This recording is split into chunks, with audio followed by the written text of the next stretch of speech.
Hello and welcome along to Britball with the Breens Week 3. We've made it this far.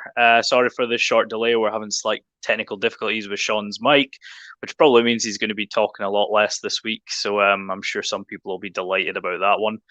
Our guest this week is David Butler, former offensive coordinator from the Shropshire Revolution and the Sandwell Steelers. Yeah, and what we'll do is we'll get him in. If I'm echoing, guys, I apologize. I cannot figure out how to fix this, so we'll go through. So we'll get David in and say hello. Hello, guys. Hi, David. First of all, how's things? Very good, thank you. Thank you for having me on. I appreciate coming on and growing our wonderful sport best we can. No problem at all. Are you able to sort of what's going on with yourself at the moment in the American football front? Obviously, you're not coaching at the moment. No. Have you got any plans to go back into coaching anytime in the near future? Well, yeah, I mean, in 2020, when COVID hit the first time around, I was still obviously at the Revolution. But as the second wave came, obviously my father was quite old and fragile, so I decided to step away as the team wanted to go back into training. So nobody was fired, or I just decided to step away and the team moved on, etc., etc. During the course of the COVID period, shall we say, we started this Coaches Connected movement where we would get coaches on from the UK, was talking about, helping each other and developing the coaching community. So that kind of filled out my time during the COVID period, so to speak. But as it's coming to an end now, I've spoken to a couple of teams and I will be back on the sidelines coaching in 2022. But for this year, it being like I'm not sure I can swear, but a bastardised season, I'm not too fussed about going back right now. So I'm going to start fresh in 2022. Yeah, no, it's good to hear you'll be back out there, and yeah, I mean that's probably the best way to sum it up. We don't have any language rules on here. Cool. Just depends how heated any discussion gets on any certain things. So yeah, well, we had week 2, and I mean I don't know how anyone would possibly describe week 2. It was anarchy is probably the best word I can think of. We had 4 games with lightning delays, cancellations, teams pulling out of the league. It was a disaster. 9 games out of potential 14, I think, actually finished. But there was still football. Football carries on, and for now, at least, we're looking on to get to week 3, and then the slate of games coming up. Yeah, and I think for one of these things, so we'll obviously take this slide again. I'll just share my screen here. So this week we have the following. So we have our 5 that have fell on the season completely. The Olympians looks like it's COVID cancelled. Yeah, And they then put out a statement yesterday, I believe, just confirming that they had a bit of a COVID outbreak in their camp. And I mean, ultimately, as we kind of say, you can't take chances with these things, and best to kind of just, give the game a miss. Although I believe the wording has been forfeit. Someone might feel free to correct me on that, but I believe the wording they did use was forfeit. So I think there is no plan to reschedule the game. No further fallen teams out of the league this week, so it's been a positive week on that front. Nobody else has decided they don't want any more part of it. The Jurassic Coast Raptors and said they weren't able to field the team, but I think that statement came out really early on in the week as well. I don't think it was sort of a last minute thing, but they obviously realised they weren't going to have enough guys to field the team. The surge. Now, one thing we obviously picked up on, it's something we highlighted before the season started, with Division 2 teams going up against Premier Division 2 teams. I think we shared a tweet on our show last week from the surge speaking about how they had multiple injuries in week 1 against the Sandwell Steelers. 16, I heard. 16 injuries. So there's an element of, they've lost half a squad. And in a COVID year when teams are actually going to have smaller squads as well, I'd imagine, it's probably an even bigger impact. So they've elected to avoid facing the Tamworth Phoenix this week. Yeah, as I said before, really, that they can take a learning experience from that. I don't think they need to be pulling out completely, but we don't know the ins and outs. But it looks like they haven't really released anything to say why they won't be playing. But anyway, this is we'll keep this up to date as we go. I mean, for me, if I can speak on it or not, the Olympians one has to be a legitimate COVID concern for me, because why would the Olympians pull out against the Warriors when they're going to play them next year anyway? They would gain nothing from pulling out. So for me, that has to be a genuine case. And from what I heard, they were complaining about COVID 2 weeks ago. So it's not happened overnight. But No. I'm not going to say that the Olympians are going to pull out of a divisional matchup, because they're going to play them next year anyway. So if they've got young guys, they would have got them ready to get blasted next year, technically. So I don't think that in their case it was anything other than a genuine COVID issue, which is where we have to be careful now, right? Yeah, I mean, genuinely, you know, one thing we spoke about before is, COVID is still a serious issue. There's still a lot of it going around. The numbers are going up, and we have to take teams at face value. And it does certainly seem like the Olympians is sort of a COVID issue, and I've got absolutely no reason to doubt that anyway. And I guess if they have decided just to forfeit the game, and imagine it was a conversation between themselves and the Warriors and saying, look, there's nothing to gain from trying to reschedule this. Let's just forfeit. We're going to see each other, as you say, twice next year. So let's just call the game rather than try and force something through later on in the year. Yeah. So again, we'll keep an eye on this stuff going forward. Obviously, we don't know what's happening with Oxford tomorrow, but for now, we'll assume that the game is on. So our first section here is our play of the week. Now, this is going to take a slightly different format this week. We've had a lot more submissions, a lot more highlights to look at. So we're going to have 3. And what we're going to do is we're going to play through the 3 clips. David hasn't seen these, or he maybe has on Twitter and stuff, but he hasn't seen which one we've chose. And then each of us will choose which one we like the best, and we'll do by a majority who the play of the week is. So, Chris Warren's saying, there you go, Luke. We're still on. They're still on. Good to hear it. So, the first play is an entry from the Sheffield Giants. Now, I don't know how good quality this is going to be, if I'm honest. But this is their QB, number 12. And you're going to see what he does here. It's pretty decent. Right, this is the first one. This is from against the Yorkshire Rams last week. Yeah.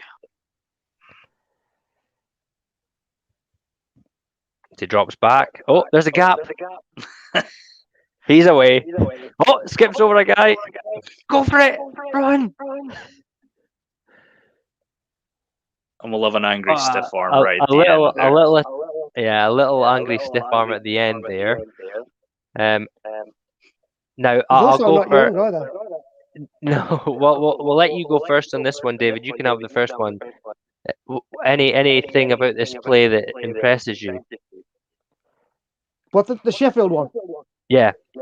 I can tell you what didn't impress me from the start, which is the camera angle, which I did get onto Coach Chester's the other day about camera angle. I must admit, I joined in and threw in a little defence their way, playing it off that they knew this was coming, so they set it up perfectly so they would catch the entire clip in this angle. So. I mean, for me, it's a design QB run, isn't it? So I just love the verticalism of the QB, and the decision to make the choice to go vertical. It's a great run from a QB's perspective. Yeah, I mean, there's obviously some athletic ability here. Absolutely, the game here. He does carry it out like a loaf of bread, which is always a worry when I'm watching film. QB's get a pass though, don't they? Yeah, they've got. Well, Chris will tell you. I mean, I'd tell you, but the amount of times I carry the ball during a game is slim, mostly because I've had dreams and I've not ran that fast, and so generally, design keepers aren't necessarily my strong point, but I'll definitely throw them in if somebody wants to mix it up a little bit. But yeah. So obviously, I love the athleticism. I mean, you can see that they're like one high and they're man across the board. So if it's a design run, It's a great call. The numbers match up really well against the defense. It's a fantastic call if it's a genuine QB run. If he just pulls it and takes it, then that's just smart QB play.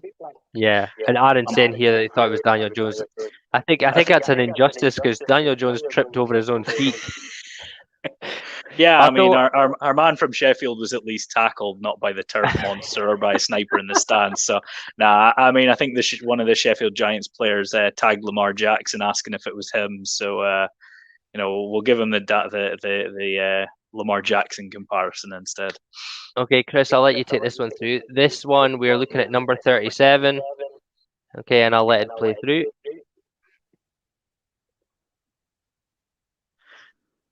Gets a good speed off the edge, gets past a fairly weak attempt from the running back to make a block, I must admit. Pursues all the way down, hustles down and makes the tackle, I believe, in the backfield. I'd have to see the sticks again to check. Yeah, it's a great hustle play by the guy off the edge. He kind of makes a mockery of of the guys blocking him on both occasions, and then still keeps a hustle to make sure he gets to the quarterback.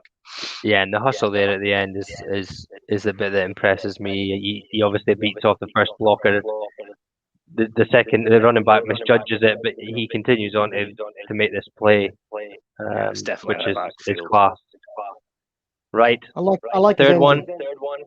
Yeah. Third one. This one was sent in by the Nottingham Caesars.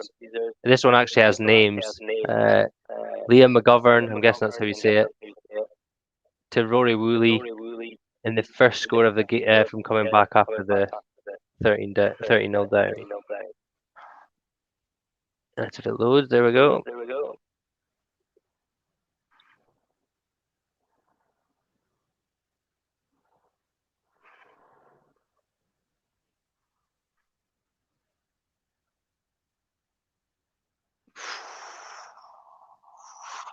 They got excited. Now, what's impressive about this is, and I'll let Chris speak about this in a second, but the coverage here, to me, looks pretty close. The DB is slightly in front of him and should maybe be one hand behind him, swatting with another hand. But he's there. He's not far away. And the QB isn't coming from his strong side. So, Chris, how hard is this throw? Yeah, I mean, you're talking about a quarterback scrambling out to his weak side, which is theoretically the hardest thing to do, is making a throw going to your weak side. And the fact that whilst doing that, he's obviously under a bit of pressure. He gets away from the pressure, rolls out to his weak side, and to be honest, delivers an absolute dime to the back of the end zone. I mean, we speak about the coverage is quite close, and he fits it in sort of right behind the defender and into his receiver's hands. And it's a great concentration catch as well. As I say, there's hands waving in front of him. He's not 100% sure where the ball is. I absolutely love everything about that play. From a quarterback standpoint, I think it's a great throw. Well, they're running mesh. They're running mesh in the red zone because the defense is going to be in man anyway. It's a great goal. The QB does a good job of extending the play with his feet. It's a great throw. But they get bonus points because of the pancake or the triple pancake by the end. Oh, wait a minute. I didn't even notice this. Go ahead and watch it again. They get bonus points because they're triple pancake. Right in the middle of the line, isn't You'll it? see. Let it just go through slow. Oh. What's the go at the end? Triple pancake, which is where they get bonus points. Yeah, I agree with you there. So, I guess from our point of view, what I'll do is we'll let the guest pick first. So, which one is your favourite play there, David? I'm gonna have to go with the mesh and the pancake. I'm afraid that's the one for me. Okay, Chris, have you got a preference? Yeah, I mean, as I said to you, I love the fact that the throw is so accurate on a weak side rollout into the back corner of the end zone. Love the play, love the call, love the catch, love the throw, loved everything about it. So it's the Caesars one for me as well. Yeah, well, I didn't really realise how hard it was to complete this throw until I spoke to Chris about it when I seen it. I actually think the defensive play is the best one, purely because of the hustle. There's a good move in the first one to get by the first guy, and he manages to avoid the second blocker, but the hustle to go after that guy, when in Britball, you often just see them stop after a couple of seconds. But because you two have chosen that one, so it'll be this week's Player of the Week. It'll be Liam McGovern to Rory Woolley for the Nottingham Caesars. We will send a certificate out to you. I actually can't. Yeah, Woolley was the receiver. So does that make him a Woolley jumper? Does he jump? He jumps on that play. But to be fair, that pass is, Chris is right. That pass is inch perfect. It's well defended as well, as you pointed out, Sean. It's really well defended. They're in man, but they cover it really well. Yeah. I think he still did too. Yeah. That's some good defense right there. Yeah, definitely. And we've got some comments here. We've got 37 was good all game. A pain in the backside. So he obviously had a good game. We've also makes plays on the ball. So yeah, and he's called. I'm honest with you here. I can't pronounce some of the team names. So Chris, do you want to pronounce his name so I don't make a fool of myself? I'll be honest. Well, it's Eugene. Someone correct me. Is it Ajidi? I'd say Ajidi. Yeah, I mean, Sean has problems with Worcestershire, Hertfordshire, Berkshire. So we're asking a lot of them here. No, I mean, all three plays were great, and do you know what? The fact that we actually got more people sending clips this week was great. As we said last week, and I'm going to keep saying it every week, it's your chance to show off your guys or your teammates or yourself if you want. If you think you guys have made a play, send it in. And give your guys yourself a chance at the sort of the play of the week, and we can get it sent out to people. People can see it, and that's ultimately good for the game, and that's what it's for. Yeah, and it's free promotion for your team as well. Yeah, free promotion as much as you want. So there you go. And a cheetah won it last week, and an ex-cheetah won it this week. You're doing well, lads. There we go. Eh? Right, so that's our play of the week. So Chris, as I say, because I'm echoing, I'm going to let you talk these through. But this is our game of the week: London Blitz versus Exiles. Yeah, I mean, generally, I know everybody, well, not everybody, but there's a lot of people out there that always want sort of their game of the week or their Super Bowls or whatever they choose to be 45, 44 games and, no defense played, lots of offense. But when we're looking at what we think is going to be the game of the week, we're looking for the closest scoreline. And it doesn't get much closer than the week one matchup between the Blitz and the Exiles. I know I wasn't that popular in Kent when I did my preseason review. I don't think I was that popular when I felt like that, when I said the Blitz would probably win it fairly comfortably, and hey, they went out but I mean, they did prove me wrong anyway. But they got damn near close to winning that game. They were 7-6 up, I believe, until somewhere near the last couple of minutes in the game, and the Blitz managed to kick a field goal to win. So I mean, you'd have to expect we're going to see similar this week. They've now had a week to recover, look at the film, get ready to go again, and I expect a similarly tight game again. David? Well, for me, the thing I like about the Exiles is from speaking to Coach Lillis when he was on Coaches Connected, and all the things I've seen from both of their coordinators, both of their coordinators there are very, very good, especially on defense. The change in their defensive philosophy is exceptional. And whenever you hear anyone from the Exiles talk, all they talk about is culture.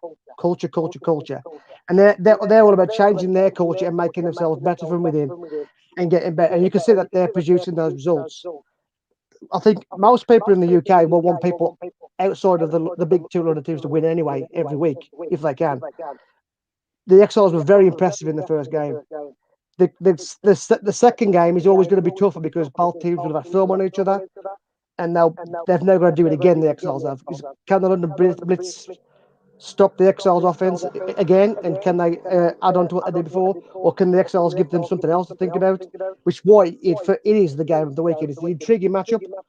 It's definitely a good one, and it's going to be a great. Pity it wasn't shown on the live stream. But both Yeah. teams are very good, Yes. and I also respect the Blitz a lot because there was a period of time where they were the best team in the country, and for me, the Blitz do things the right way in terms of building the clubs up. So I'm a big fan of the Blitz, and I know the Exiles are trending in the right way also. So it's an excellent matchup for our game. Yeah, I've actually got this to be the Blitz to scrape this one, 21-17 in the contest. But it could go either way. They could have film on each other and realize how to put up points on each other, or they could have film and realize how to stop them scoring altogether. Yep. So, but I've got the Blitz to squeak this one. Right. 2 seconds. I'm just gonna stop sharing the screen. Right. So before we go on, there's some congratulations here to the Northern Knights under-19s, winning both games, playing Leicester and Ipswich. I read that last bit. Yeah, I hope he's okay. Yeah, absolutely. We don't like to hear anybody picking up major injuries. It's part of the sport, unfortunately. But speedy recovery to him. And one thing was, somebody's put out that shout out to the Knights, and it's the one thing I highlighted before the first game of the season, that they've come into the league with, a phenomenal setup and teams at almost every level. I think so. Yeah, I mean, already making an impact at that level, at the younger levels, and that always bears fruit in the senior game as well. Yeah, so we'll go into our fixtures for this week. Now, there is less. This week there's 10, and I think in a couple of weeks' time there's 19 or 20. So we'll just start to go. Yeah, we'll just start to go through them. So, David, I'll let you go first on this one. Okay. It's Scunthorpe Alphas versus Lincolnshire Bombers. Well, Lincoln have been in the league for quite a few years. I've played them many times over my own career. So they've got that veteran factor, right? And is this the Alpha's first ever game? It'll be their first competitive league game. Yeah. They did their associate process in So 2019. they're gonna have to find their feet and figure their way through the game. So for me, based purely on the fact that Lincoln played Nottingham really well last week for 3/4, and the history of that, they are more of a veteran team. For me, they would take this one. Chris? Yeah, and it's kind of the same thought process. I mean, Lincolnshire have been getting progressively better and better the last 2-3 years anyway, or the last 2-3 seasons, rather. And until the lightning break against Nottingham, they were leading that game. The lightning break really seemed to sort of scupper their momentum, but I mean, Scunthorpe, they've come through their sort of associate process. They look good on the field. The kits are nice and stuff. They look like they're a really well run organization. They did take a couple of heavy beatdowns in their associate season. And I think when you're coming up a team with experience like Lincolnshire, I think they'll prove to have too much. Yeah, I think the only link we really have is that Northern Knights put up a fight against Caesars. Northern Knights thumped this lot. The Alpha, sorry, and then the Caesars end up beating Lincolnshire. But when Lincolnshire are up 30-0, I was thinking, this is ace. I've called this one. I thought Lincolnshire would win. But kudos, I actually spoke to one of the coaches from Caesars, and he said that he's starting to learn what the players can do, what they can call in this, and in the second half, they just came out and put up loads of points against Lincolnshire. So I think Lincolnshire will win this one. I think they're a strong team. And I believe some of their coaches and players have actually went to Scunthorpe. So it should be interesting to see anyway. Next one, Chris, you can start. Yeah, I mean, the Colchester Gladiators and the Cambridgeshire Cats. Realistically, if we base it off 2019, they played each other twice, and I believe it was 27-0 and 26-0 to the Cats for the two games or something like that. The Cats revealed their squad, and it's a hefty size squad. It's 60 bodies or something along those lines. they've got ambitions of building towards try to challenge for the Division 1 title in 2022. Yeah, it's definitely 2022. I was making sure I had the right year there. I've lost track at this point. And obviously Colchester dropped down from the same division as the Cats into Division 2. I can only see the Cats having too much to sort of win this game quite comfortably. David? I have to echo your brother. I think he's got a spot on in this one. 1-2's trending upwards, 1-2's trending downwards, and I think until Colchester re-find their feet and step the ladder back up, I think Cambridge is going to be too strong for them. Yeah, I think I'd say someone said this last week about don't believe everything you see on the internet, but really some of that stuff is all we have to go by. That some of the Colchester players are from other teams this year, so they've been boosted up. But the Cambridgeshire Cats were really good. Even in the playoffs, they ran teams extremely close. I can't remember who it is they actually felt in the end. They fell to Solon, but it was it was an extremely close game. Yeah, and their centre broke their leg early season, remember? So they were without their starting centre for the majority of the season. So I think that Cambridgeshire will run this one, run over Colchester here. I mean, on a note about Colchester, when we're saying about things on the internet as well, love the release of their new kits this week. Very good. Sick. You won't be in our articles anymore. They won't be in the worst articles anymore. I loved it, and sometimes just a bit of a change up, a bit of a rebrand, a bit of a change in the uniform, things like that can make a big difference. Sometimes it just feels like there we go. Sometimes it just helps guys in the most bizarre ways. But yeah, shout out to the Gladiators kits because they looked phenomenal. The thing as well, of course, is that we have to take into account that, especially in our country, rosters change every single year and the players retire and move on. So it doesn't matter what they did in 19 or 18. And of course, people retire and stuff. So every year that roster changes and you have to find your next group of guys to come up. So once Colchester find theirs, they were good for quite a good period of time. So they'll be back up there. They're just going to find their groove again. Yeah. I just think Cambridgeshire, as you say, they're in that mix. They're trending upwards right now in the right way. So yeah, I agree. So the next one is a rematch of week 1. One that I think most of us, well, we definitely chose wrong. The Cardinals seem to have built a much bigger, stronger squad this year, and really put a big number up against East Valley in week 1. Now, will East Valley be better at home? Not sure yet. It is to be seen. But for my choice here, I think that I'm going to stick with Ipswich. I can't see a 35-point swing going the other way or whatever close it was to that. Chris? Yeah, I mean, I think off the top of my head, the score was 24-3 to Ipswich. What was it? And then the Eagles lost 27-6, I think, to Norwich. The week after. I think the Eagles had kind of really hoped to sort of use this season as sort of a rebound, but they've obviously not really got their offense going at all in the first 2 games, and I just don't really see what you managed to change on your third game in the bounce against a team that comfortably beat you week 1 enough to kind of turn that around in week 3. Ipswich have now had the week off to sit and study the film and get ready for the Eagles game again. And meanwhile, the Eagles had to get ready to play Norwich before heading back to play Ipswich again. So I think all that in the account, I can't see anyone other than Ipswich winning. David? A rest week combined with an extra week's film to look at. Ipswich for me. Nice. Okay. Oh, we've got to make sure this comment isn't. Oh, wait a minute.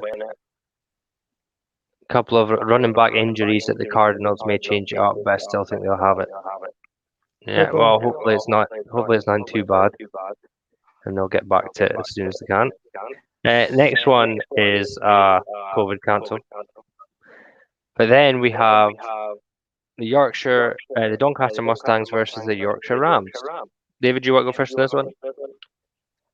Yeah, sure. We played Doncaster in 19.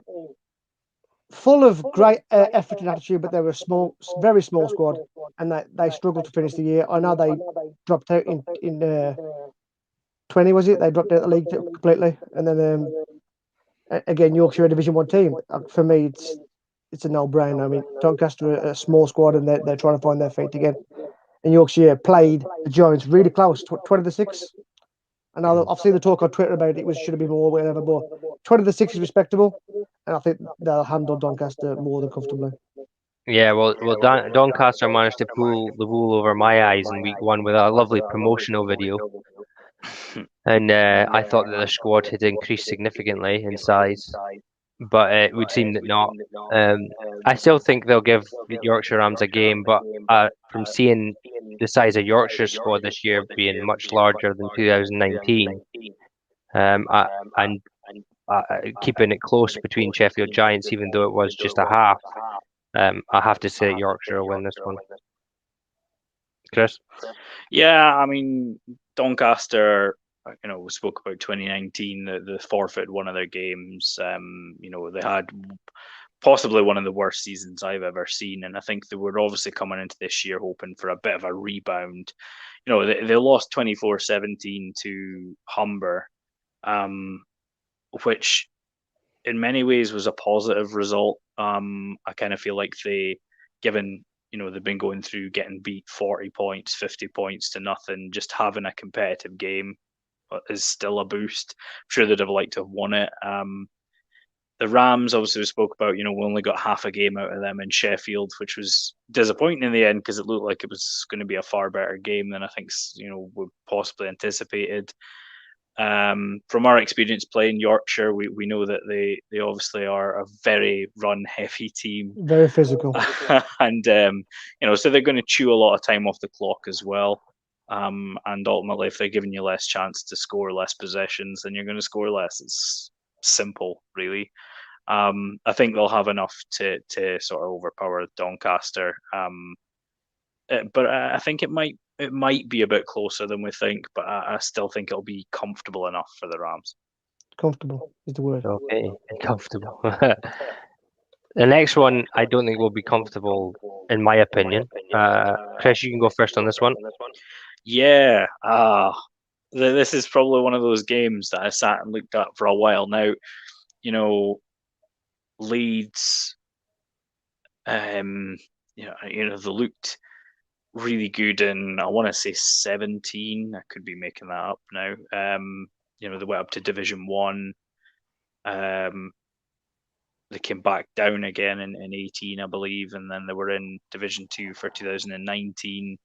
They looked decent in 2019. They were beaten in the quarterfinals by Clyde Valley Blackhawks. But generally, like, they did kind of look at that sort of when they went to Division 2 again. A few guys returned. It boosted how they performed. Humber on the other side, they got a good win against Doncaster week 1. Leeds haven't played yet. They'll be feeling quite good about themselves. I mean, it could be a really tough game to call. I don't think it'll be comfortable either way. I think Leeds might just have enough to see them over the line. And given I picked against Humber in week 1, I'm sure they'll be ready to absolutely destroy me if they win this game. But yeah, honestly, flip a coin. I think this one could go either way, but I'm going to side with Leeds. Yeah, I've done the same in my picks. I went for Leeds, but I was humming and haying over who I should pick. I say Humber have made strides over the last couple of years, and yeah, we don't obviously they beat Doncaster, and we don't really know how strong Doncaster's squad is.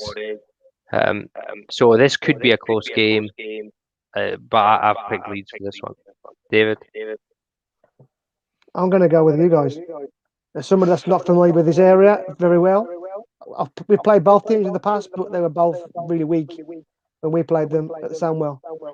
I know Leeds have trended upwards for quite a while, so that's the only reason why I'm going to play them. I love Humber and what they do. They're great people, but I think Leeds is going to be too strong for Humber.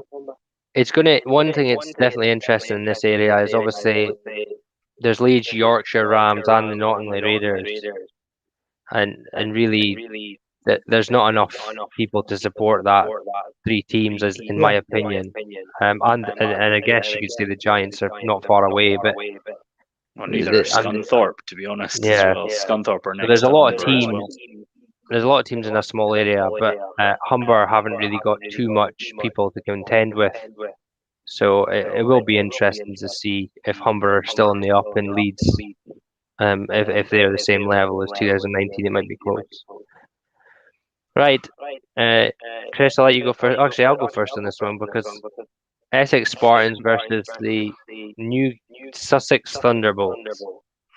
Now, Essex Spartans had a really good season in 2019. Looked pretty good in their division, beat everybody. Then when they came up against Bournemouth, a lot of people expected them to beat them, but we didn't. But we didn't expect Bournemouth to put as many points up on them as they did. Now, they then got promoted, rightly or not, to Division 1 and are a good team. Now, from seeing the Essex Sabres turn around and how well they played in Week 1, are there any Spartans on that team? We don't know. Be an interesting thing. The Sussex Thunderbolts are the B team to the Thunder, who are a really, really good squad, and ignoring the fact they got beat 34-0 by Solent, who are also an extremely good squad. This team could be decent enough. The numbers I've seen on their social media and all this for their team, their B team could still have some decent players in it. So they might put a point against Essex, but I think Essex will be too much for them over the 4 quarters. David? You stole my thunder there, to be honest with you. For me, I mean, I'm a big fan of B teams. I love the idea of it. It's great for our game, the growth of the game, and growing coaches and players for the next. I love it. So I love what Sussex have done. For me, it's going to be a case of how many of the Thunderbolts are raw rookies, and how many of the guys are going to filter down from the Thunder senior team. If they get guys down from the Thunder senior team, this could be a very, very good game. If they are a bunch of literally raw rookies like they should be, Essex should walk this. Chris? Yeah, I mean, I think that's kind of thing. I think the thing that kind of caught me off guard with the Thunderbolts is that when the fixtures came out, I believe they were only meant to be playing 3 games. It might be 2. It was one or the other. It was either 2 or 3 games that were meant to be playing.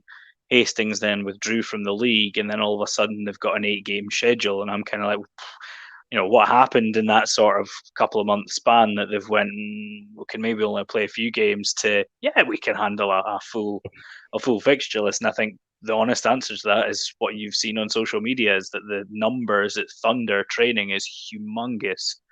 And if that's the case, then what we're going to see is obviously some guys filtering down, I guess. But yeah, I think they've only been on the go for a short while as an actual team. So you would expect the Spartans, as a now Division 1 team, to have too much for them. Yeah, but I think it could be a better game than most people expect. This is a good point. It's how many linemen are playing both ways. If they are, they're going to be knackered. Right.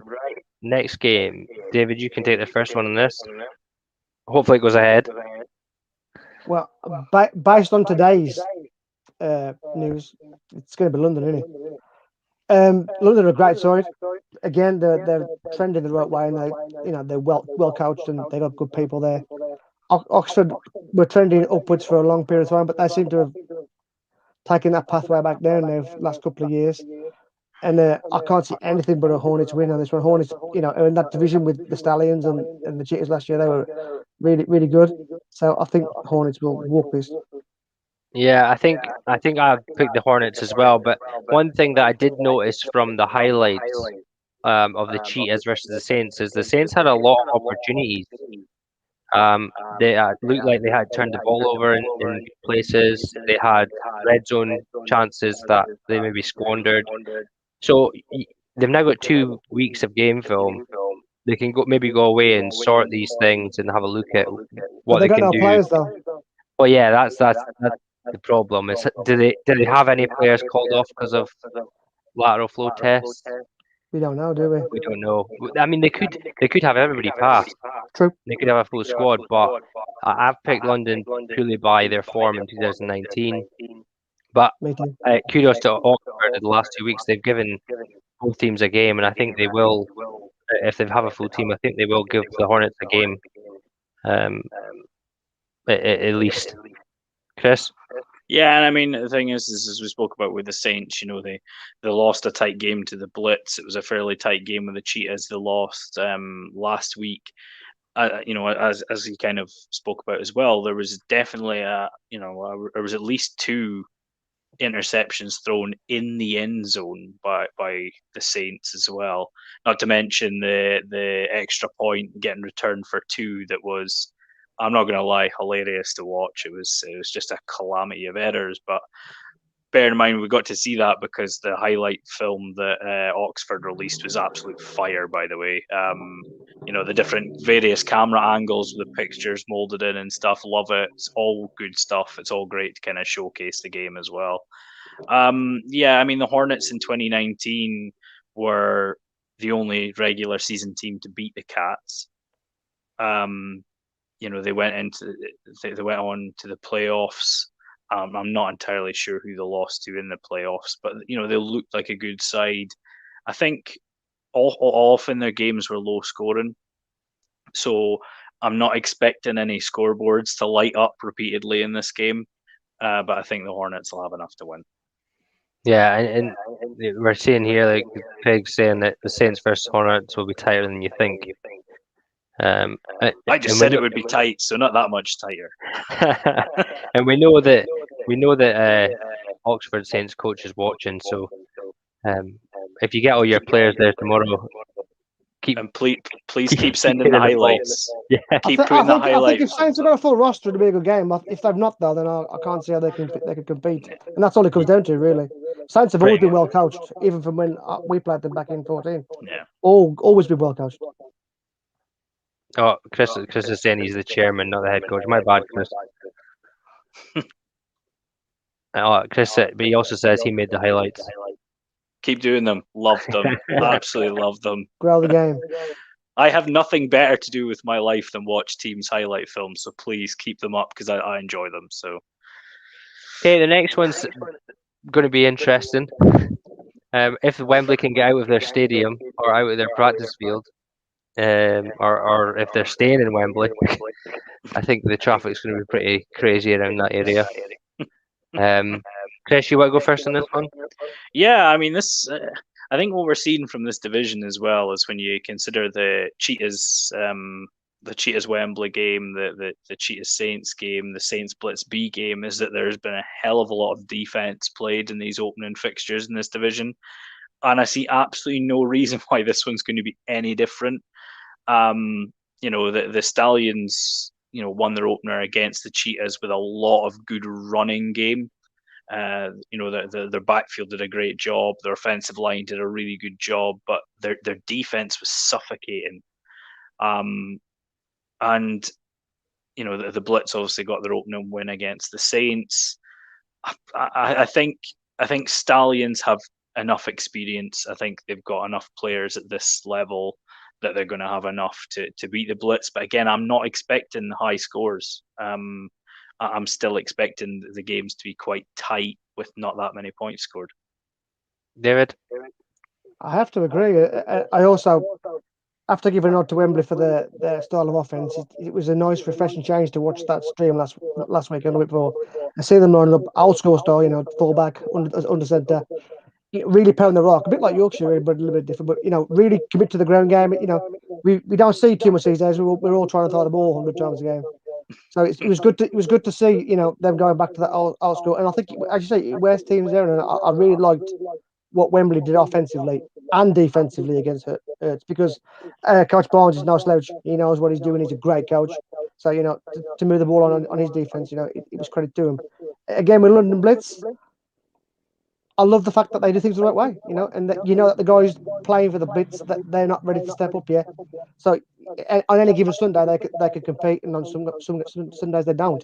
For me, Wembley sneaked this, as your brother said, it's going to be really tight and really defensive. Yeah, I said before, I had Wembley to have a really good season in 2020. I think that I put them forward as a surprise team for this year as to how well they'll do. So it was nice to see them play really well in week 1. And I actually think that they will have a bit too much for the Blitz here. I think that the Blitz will show up and they will give a good account of themselves, and it'll be a tough game. But I'd like to see Wembley just continue to, as you said, use the run game to open up the pass now and again, and really go after the London Blitz secondary, because after seeing that big touchdown in week 1, how horrified is that as a DB for 6 years, you shouldn't be giving up touchdowns like that. Shocking. But that's for another. Coaches maybe had a word or two with him. Also credit to Wembley for week 1 rotating 4 QBs in a game that was 12-7. In a meaningless season, for me, that's coaching.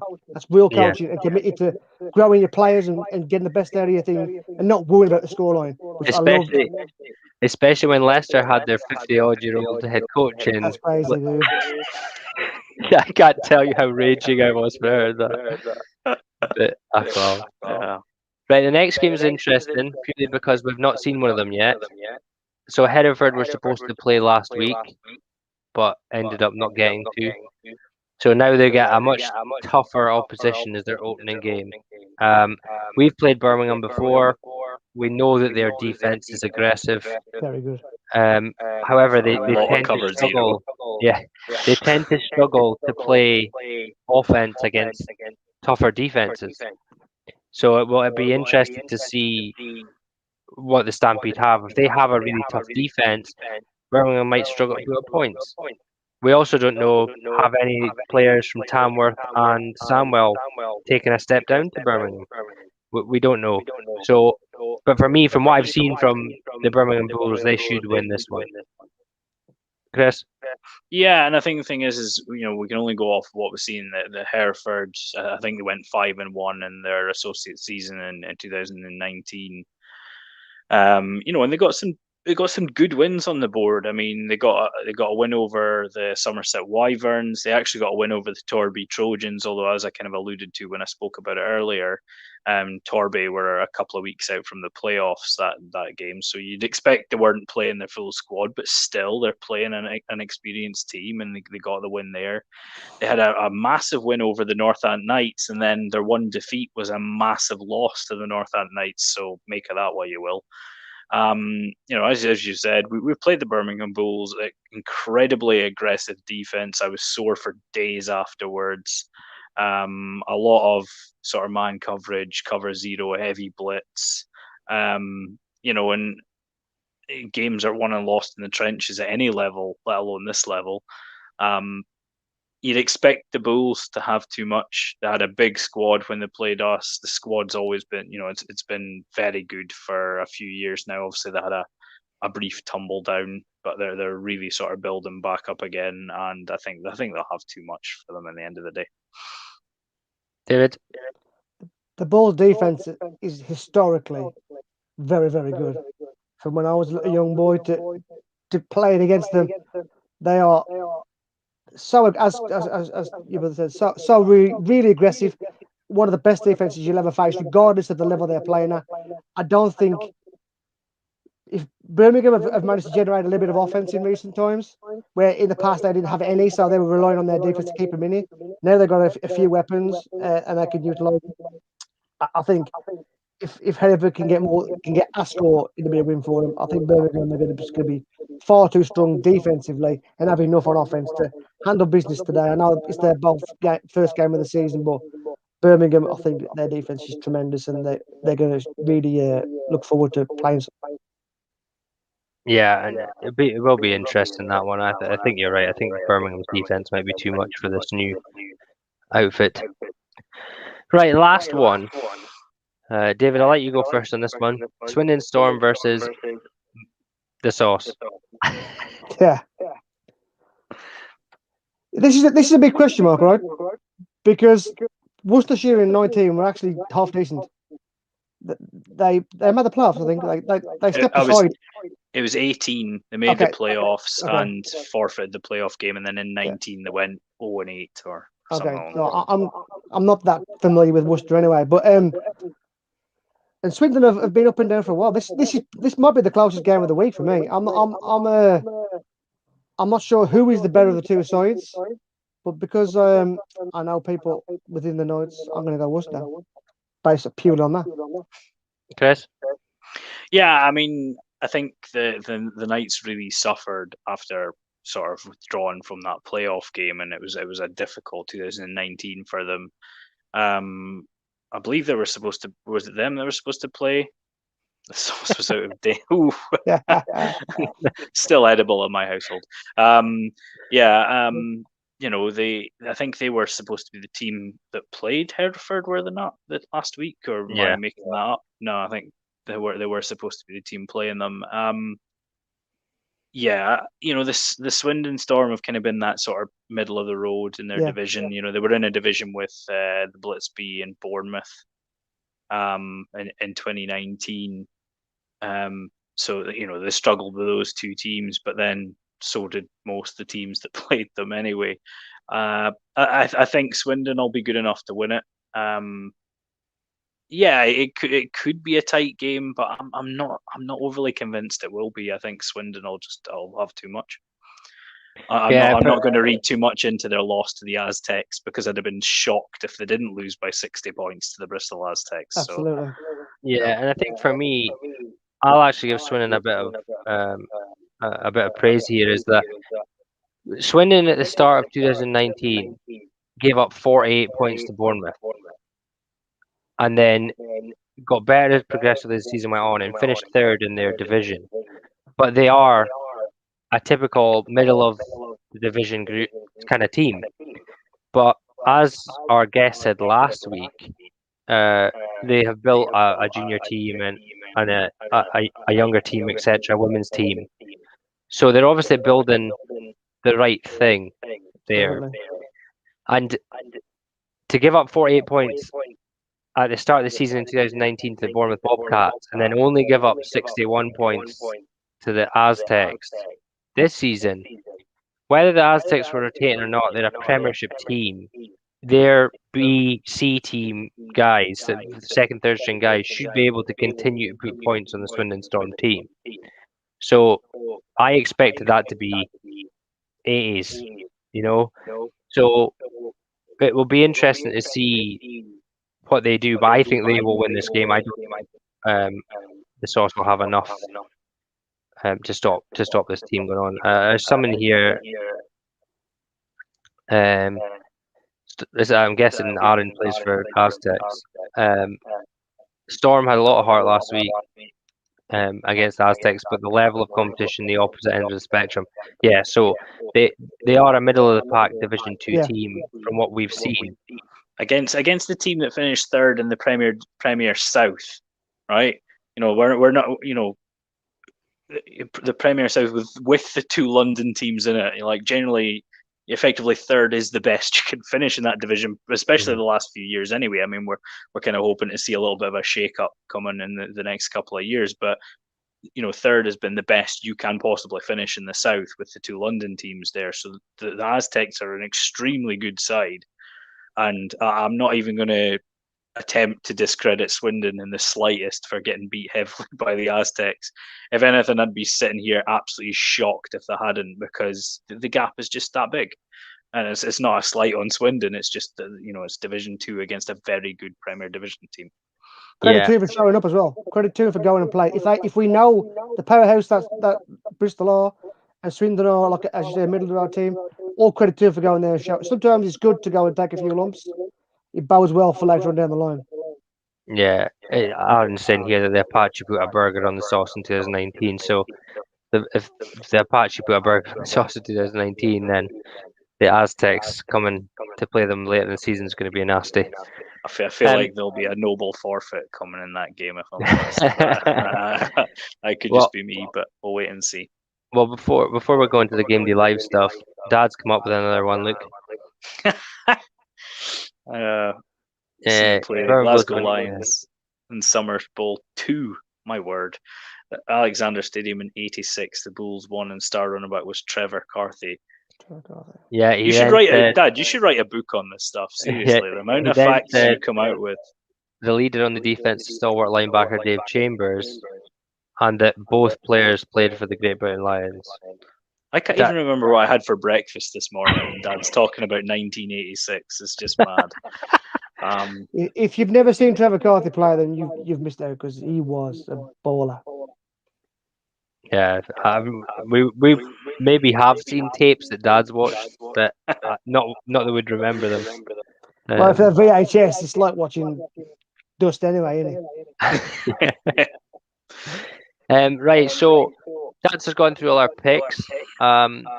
Last week we kind of had sorted out all the bugs between our show and Game Day Live. Obviously, our ones ended up being echoey today, but if you continue to send in your stuff to hashtag Game Day Live tomorrow, Steve and Oz will be back to do their show.